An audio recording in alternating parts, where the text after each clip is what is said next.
This broadcast is inappropriate for all ages, right here on hashtag WeAreMovieClub. It's time for Scary Movie Squad. Salutations, I am Camera, and I am conversation ready. This week we're here to talk about Jennifer's body. I guess it's Megan Fox's body, but she plays Jennifer, so they share the body. Maybe it's a timeshare type situation. But then they got a timeshare with the team. I don't know how that works. Whatever. It's not Transformers. And honestly, I think Amanda... Sorry, Megan Fox. I actually never... This is a weird thing to share. But I actually liked Megan Fox so much better when she finally got a new girl as that character. As like the kind of the older, serious businesswoman. More than I ever did the young and sweaty jailbait type girl. In any of the movies she's in up to that point. So there's that. And Amanda Seyfried's in this, which I really wish there was a poster with both of them on it, because I would have used that. And so she was kind of my crush. So I had this fun little running argument. The real reason I mention this is because I had the fun running argument over on Rabbit/Camerai, because we chat a lot as the movie's going on. And he was a Megan Fox fan, I'm an Amanda Seyfried fan, and I got no support. So I'm saying it right now, Amanda Seyfried, you're lovely.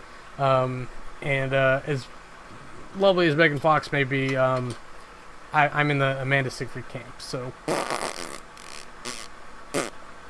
okay, so going into the movie itself, because even though it's not a scary movie, it's another type of like horror comedy type movie. I really use this as an excuse to watch what I want to watch. And talk about what I want to talk about when it comes down to it. I'm sorry, but it's true. I'm not sorry. I don't know what I'm talking about. So we open up on Megan Fox's mouth. And then we open again on Megan Fox watching TV in bed while Amanda Seyfried's like creeping on her through the window. And then it opens on Amanda in a hospital gown. It's 3 openings for the fucking movie. It's too much. Just start there. It's almost in media res, but not. It's that final first nonsense. But she's in a hospital gown in what looks like an asylum. She's narrative about hell as a teenage girl. And so they start taking a tour of the facility for us, and they're talking to us about Needy, Amanda's character. Anita, I guess, is her name, and they call her Needy. And she's been condescending about her diet, or the doctor's being condescending about her diet and like what she needs to be eating, and so she kicks her in the chest because this is Sparta. She fights 2 or 3 orderlies, so she's a tough old broad in there, which is kind of interesting. She gets thrown in solitary. She tries to calm down by meditation, and then they've got music playing in there that she doesn't like, so essentially it's psychological torture, which again, it's a punishment room, sure, but like if she's trying to meditate to calm herself down, like let her do that. If she keeps beating against the door till her fist bleed, that's something else. And so for whatever reason, we cut to a waterfall which runs into a pool that runs into a deep hole. If you're unfamiliar with blue holes and such, there's let's call it a phenomenon. It's really not. It's where like, I don't know if it was bored by something natural, or if it was a pressure release, or if it's an old volcano or a geyser hole. But it's one of these deep holes where the water runs in, and they run experiments, and they can't ever seem to figure out where the things go. But obviously it goes somewhere, because the water doesn't just disappear into nothing. Even if it goes to a place, gets heated up, expended as gas, it goes somewhere. But it's very cool conceptually, and they think that, like, at least in the southern hemisphere, where they have what they're called the blue pools, they think that like there may actually be like octopus and kraken and stuff. Maybe not krakens are squids, but octopus that like will camouflage themselves and hide in the water, and if anybody actually bothers to go swimming in there, or sharks get put in there, or fish get lost in there, like the octopus will come and eat them, because they can get through the caves and stuff. So it's really cool conceptually. But we go to high school, continuing the narration about how Needy his best friends with one of the popular girls, Jennifer, Megan Fox. And it does seem like a very odd pairing. It's like, imagine that trope of like, oh, we're best friends, and then someone gets pretty first and becomes popular and then leaves the other one behind. It's the opposite of that story. It's that same story, but they stayed friends. And maybe it held Jennifer back socially. I don't care. Amanda's still way prettier, so I don't understand it. It's hard to get your brain. It's why She's All That doesn't work for me. And they do that stupid trope where it's like, oh, her hair's in a ponytail. Gross. It's like, no, she's hotter than everyone else in this movie. What's wrong with you? It hurts my suspension of disbelief, is my point. But I remind myself it's a movie, and we move forward. Let's see. So for whatever reason, like, at home, like, she's actually making out with her what turns out to be her boyfriend, who was young Neil from Scott Pilgrim, if you will. And then she can sense when Jennifer shows up. That's the thing that's amazing, because this is before any supernatural stuff even shows up. And he accuses her of doing whatever Jennifer says, which might be true, and that they have nothing in common, which also might be true. I think the real reason they're friends is because Needy is subservient to Jennifer, and they both enjoy those aspects of the relationship, whereas like young Neil may need to step up and be a little bit more dominant with her. But at the same time, maybe that's why they work, is because he's someone that Needy can be dominant to, and it doesn't affect the relationship. And then he tells Jennifer to stop kidnapping my girlfriend, which I thought was a really good line, because it's really so offhanded. It's like, hey, yeah, good to see you. Stop kidnapping my girlfriend. So at a club that's not a club but a bar, there's a high school guy there to greet them, like in a leather jacket and everything, drinking a beer, which I thought was really odd. But they're not. I don't think they're in Canada. Like, maybe the drinking age is 18. I don't even know, if I'm being honest. But Jennifer has the opinion, shares her opinion that tits, therefore women, have all the power. So the bad is just boys, not to be feared. Bad is just boys. I don't know what that part means. Not to be feared or intimidating. So, like, there's no point in being intimidated by guys, because women have all the power, and that may or may not be true. Typically, for me, like, if I'm attracted to somebody, it's a different story. But like, it doesn't matter how hot they are. It's like, oh, it's a person, whatever. But if my brain's going, make babies, then it's hard to balance that away from like actual social interaction. This is why I can talk to celebrities just fine, unless they're on that list. But then the bar gets set on fire as the band's playing. I skipped over some things. Who gives a fuck? They escape through the bathroom window. They meet the lead singer outside. Jennifer's in shock, and she breaks out of it, decides to go to their van. Needy goes home. I don't know what ladies you're supposed to do in that scenario. I think what you're supposed to do is not let her get in the van. And the other thing you can do is take a picture of the license plate and report it. Report it as an abduction. There you go. That's how you misuse the police to protect your friends. And technically, she wasn't in a right of mind when they did. She did try to get away later. They didn't want to let her. So Needy goes home, calls the boyfriend.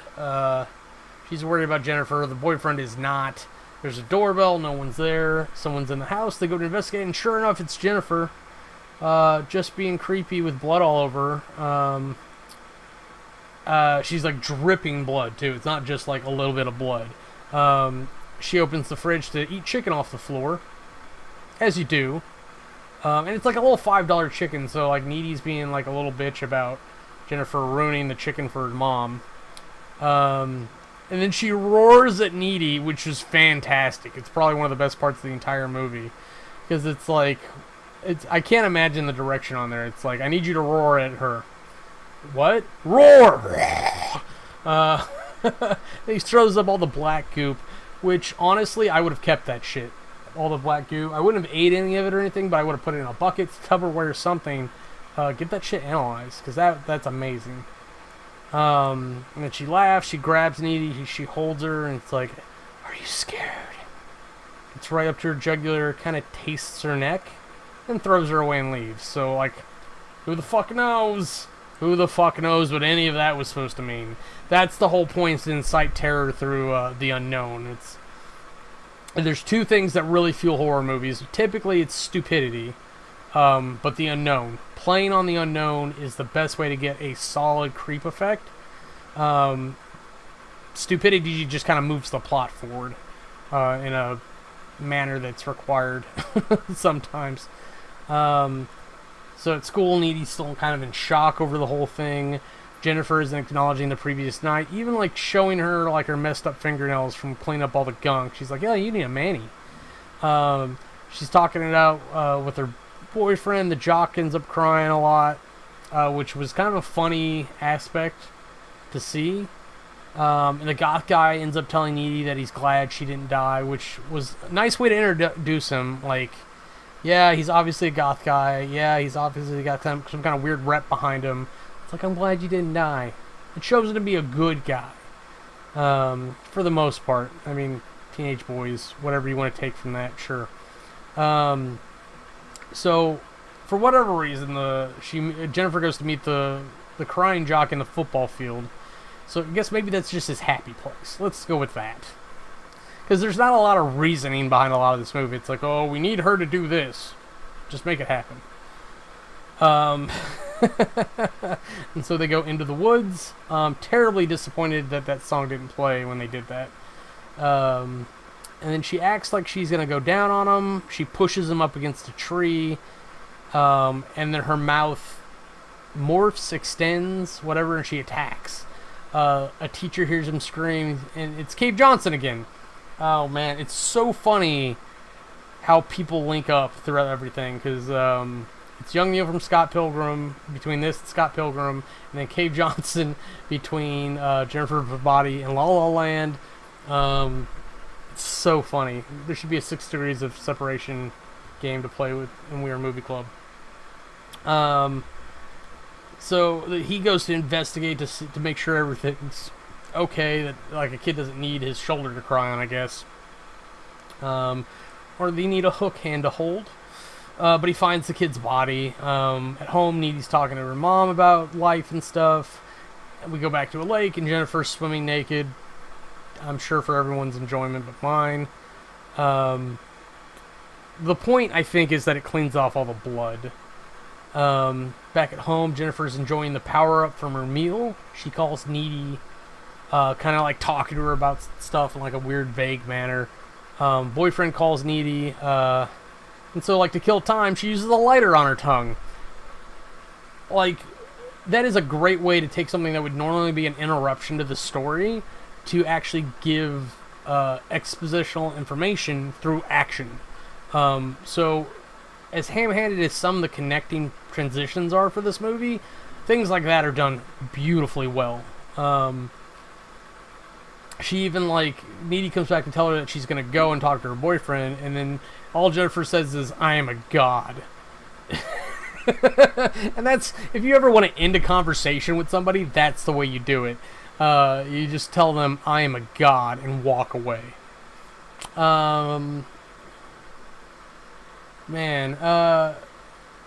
So Needy meets up with her boyfriend in the park, talking to him about Jennifer being like real evil, not high school evil. The kids at school are all depressed except for Jennifer, who's happy as shit. They start having candlelight vigils. The media's going nuts. The band is getting a lot of press. In science class, Cave Johnson is talking about healing from the tragedy, and Low Shoulder, the band from the beginning of the movie, is helping. Jennifer lashes out because, of course, Jennifer and Needy both don't like the band, but like they get a weird amount of pushback and rebuke from it. But Jennifer's all cranky because her power-up's fading away. Needy almost gets in a fight with somebody over Low Shoulder, of all the stupid things. I don't think I've ever gotten in a fight with somebody over a band. I think, like, the worst case scenario, I laughed at somebody and walked away because I didn't agree with what they were talking about. In retrospect, I was probably wrong to be that critical of what they liked. But I think their opinion was something along the lines of, like, this is the best band ever. Like, there shouldn't be any of this other genre, and I just laughed. Let's see. Oh yeah, boyfriend's name is Chip, if that makes any sense. So on the Hall, the Goth Kid kind of asks out Jennifer, and I think it's only through, like, Needy's approval that Jennifer, like, says, "Oh yeah, let's go for it." So it kind of gives a foreshadowing of, like if Needy approves of a guy, then he must be worthy enough of a snacking upon. And so you can take that to an effect that Jennifer is eventually going to try to eat Chip. So over at Chip's, Needy gets her makeout on. I wrote that all weird. So go to her.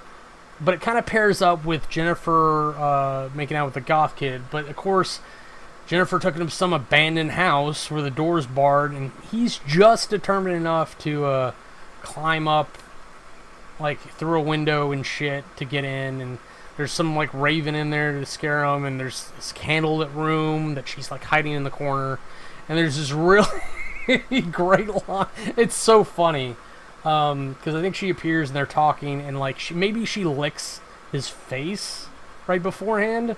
I didn't note that, but that's what I remember in my head, that she, like, licks his face, like, right on the mouth, and it's like, "You give me a Weddy."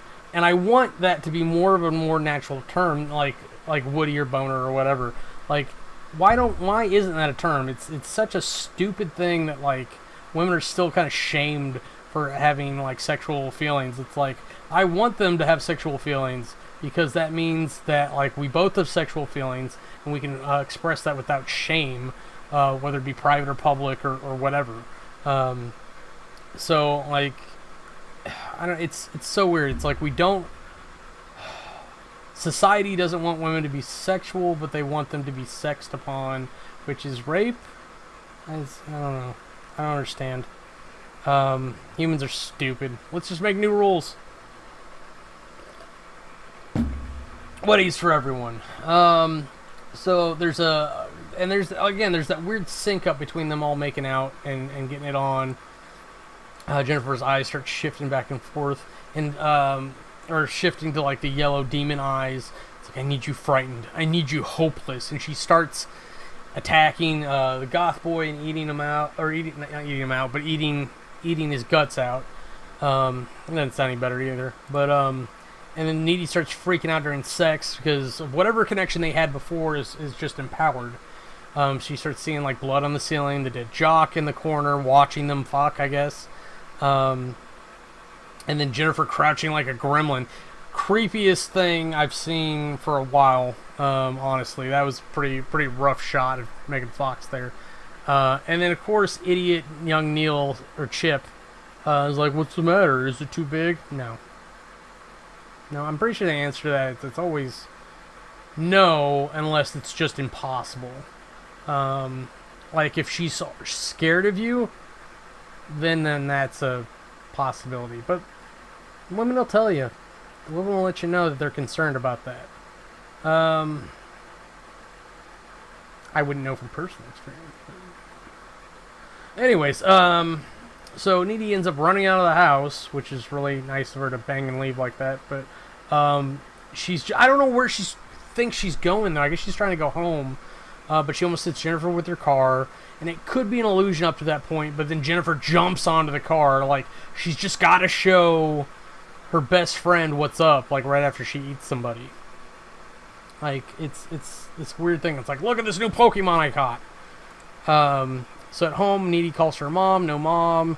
She flashes back on all the creepy Jennifer moments. Up in the bedroom, Jennifer's waiting in Needy's bed, which, honestly, yeah, that's probably the one thing at this point you could do that's even creepier. So they took the natural progression. And so, like, it's such a different shift that it's unsettling. It's the unknown part of it. It's like, we've seen her be super crazy beast monster, and now she's being nice in a weird way. So she's all clean, which is even weirder at that point.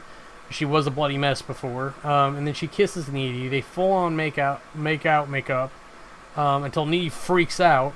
And granted, it's something that, like, obviously Needy wanted from the beginning, which is a fun dynamic in their relationships and, like, the polyamory of it all. And, like, you could make the argument, look, it doesn't count because it's a chick. Whatever. Love is love. And you gotta admit that there's love between Jennifer and Needy, like, definitely up to the point of possession, where the possession ends up being kind of the thing that changes the motivations.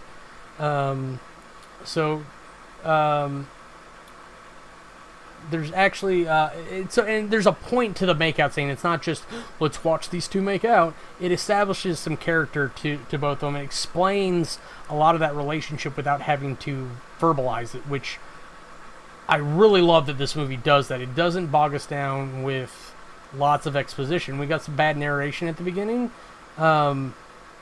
I say bad. I say it's subjectively unneeded. But Jennifer wants to try to explain, like, and so we get the whole explanation of the flashback to the van. So Jennifer is afraid that the band is a bunch of rapists. She claims she's a virgin, so they're less inclined, which is dumb for several reasons. She tries to escape. They fail. They tie her to a stump, which I'm unsure why stumps, like, other than there being like a symbol. I guess, yeah, there you go. It's a symbolization of death, like where a tree once stood and gave life. A stump is what remains in death. But they explain everything to her and then butcher her to perform a ritual. It's very Bond villainy. I don't like it. Just, if you're gonna do it, treat her as a sheep or something. Don't explain shit to her. But the ritual failed because she wasn't a virgin. Surprise, surprise. It's almost as if you need to know people before you do this. So she ends up walking away. She actually finds someone that she recognizes that's a drifter. Is what it feels like. Maybe not. But she ends up eating him. And in the bedroom, she demonstrates the regen of her powers when she's full, at least. So like she ends up like cutting herself or something. It's like cool, right? And he questions all the circumstances, kicks Jennifer out. Jennifer goes out through the window and disappears. Which is actually nicely done. Like for the moment, I forgot that I was watching a movie, and it's just like, oh, where'd she go? Because like it's a moment of like talking about all the reasonability of all the circumstance, and so you continue that to her escape. So they're at Colin's funeral, the goth kid. Everyone at school is finally feeling numb. It's like you can only have so much death and destruction before you're just like, oh, I can't keep feeling this sad. I'm just going to feel nothing instead. So that's kind of the position that they're in. And Needy starts researching stuff at the library because school libraries have a lot of occult books and whatnot. Needy tells Chip they're not going to the dance, and he shouldn't either. She tells him about her possession. He doesn't believe her. His mom gives him mace because there's some kind of serial killer out there that likes young boys. You'd think like that would be enough right there, because I've seen people not go to dances for a lot less. Give me your glove and I will pet the fur off you, but don't throw it in my face. So let's see. Everyone's getting ready. Jennifer's looking peaked again. She's covering up with makeup to get away with it. And that's a real problem. Like, I almost feel for the character at that point. It's like she's stuck in it. Whether or not she wants it, whether or not she enjoys it. Like, that's her life. She has to hunt and feed off of people to survive. That's what she's got to do.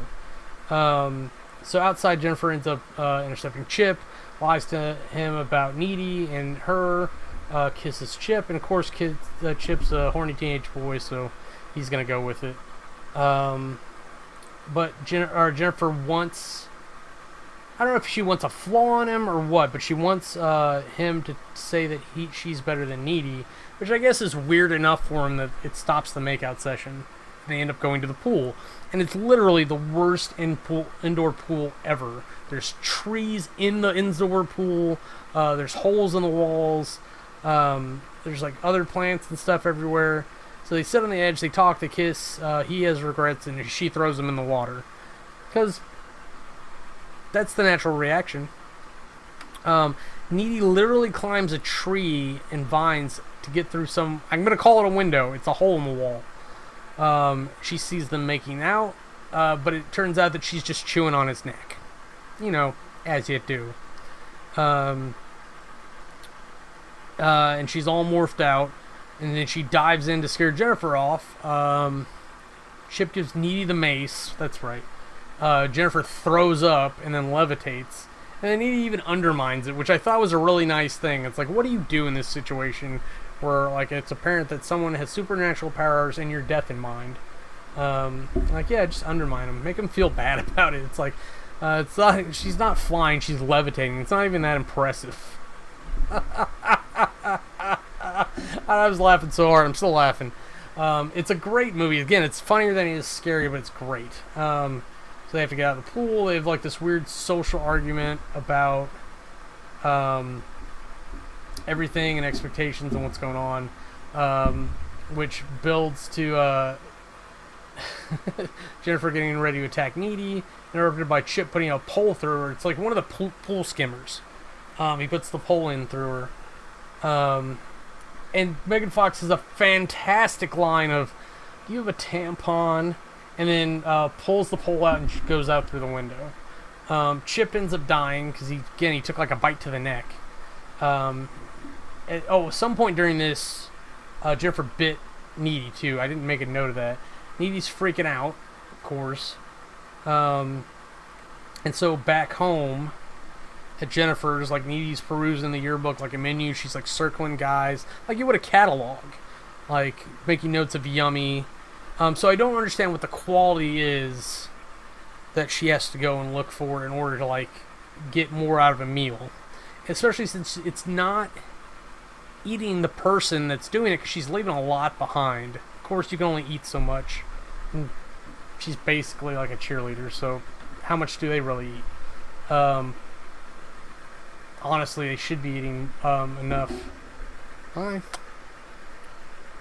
We can make out in a minute. Don't move that. I need that in front of the microphone. Silly cat. But of course, like, it's the same thing we saw from the beginning. That's what I kind of meant by final first. They put the end of the movie at the beginning. And then Needy bursts through the window, which I'm not going to question the physics of this, because obviously she got up there somehow.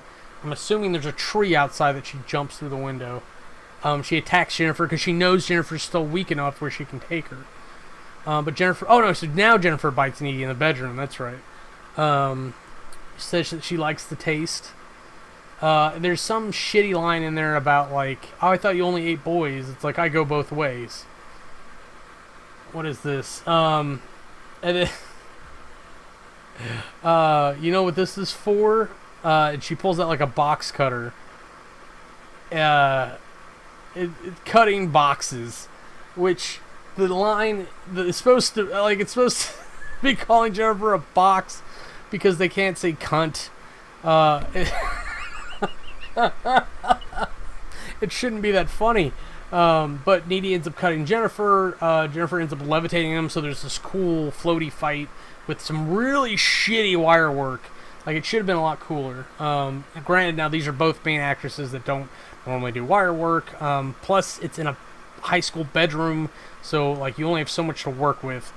We're probably lucky it was as good as it got. But she's using up whatever reserve she has to try to win this fight. And so, sure enough, somehow she manages to get this box cutter through her ribs into her heart. And then Jennifer's mom walks in, and of course, you need to, like, do that very dramatic pull out of the weapon for no reason. So obviously Needy was caught for killing Jennifer. Like, that's our ending of the story there.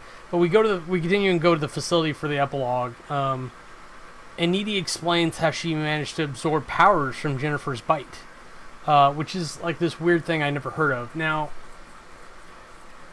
like, I would have expected, like, if we did a Jennifer's Body 2, or if we did another movie that continued from this one, Needy's Body, or Nita's Body, whatever you want to call it, I would imagine that, like, using the powers increasingly invited the demon to possess you more and more, which kind of seemed like that's what was happening with Jennifer, because the deeper she got, the more invested it seemed she was. But we see Needy levitating, and then she kicks the window out. She walks to the fence, and she walks out the fence like she just seems to melt through it somehow. I don't know if she just, like, power strength broke through them or what, but it's like in the shape of her body. Which is like a nice, like, old Warner Brothers cartoon effect. So outside, like, I have no idea where she's at, but she finds this creek. It has the knife that killed Jennifer, plus all the little balls and stuff the scientists were throwing into the pool. So obviously, the waterfall goes down, goes into that pool, comes out somewhere near that facility, somewhere in between the facility and the town. And then she hitchhikes to go find Low Shoulder. And then the credit scene is all, like, crime scene photos of Low Shoulder being murdered in their hotel rooms. And if you think about it, it's actually really poetic, and it matches up with a lot of, like, Lovecraftian, Satanist type stories where they, how do I say this properly? The devil tricks you. Ghost Rider. Sorry, it's the next thing I gotta talk about. So, like, in Ghost Rider, it's like the devil deal is always not in your favor. It may get you what you asked for, but there's nothing to say that, like, that can't be taken away later outside the contract, and then you have to pay for it. So, like, Low Shoulder, they didn't give the virgin, so they made a demon, which works out for the demon that escapes through the body, and then they managed to get the success they wanted, but that doesn't stop them from being murdered horribly because of their success. Like, if they were a little shitty band, no one would know where they're playing, where they're staying, what hotel or whatever, but because they're this big success, Needy can use that information against them to get revenge, because they murdered her friend. It's very simple in the premise of it, but it's worth mentioning. So that was a little bit of Jennifer's Body. I definitely can recommend it, but again, it's more funny than it is scary if you're looking for really scary movies and whatnot. So yay! So go on, have a good day and spooky night from us here at hashtag WeAreMovieClub. This has been a little bit of Scary Movie Squad. If you want to see anything else we're up to, go ahead and click the annotations and they'll take you to other channels. Thanks for watching.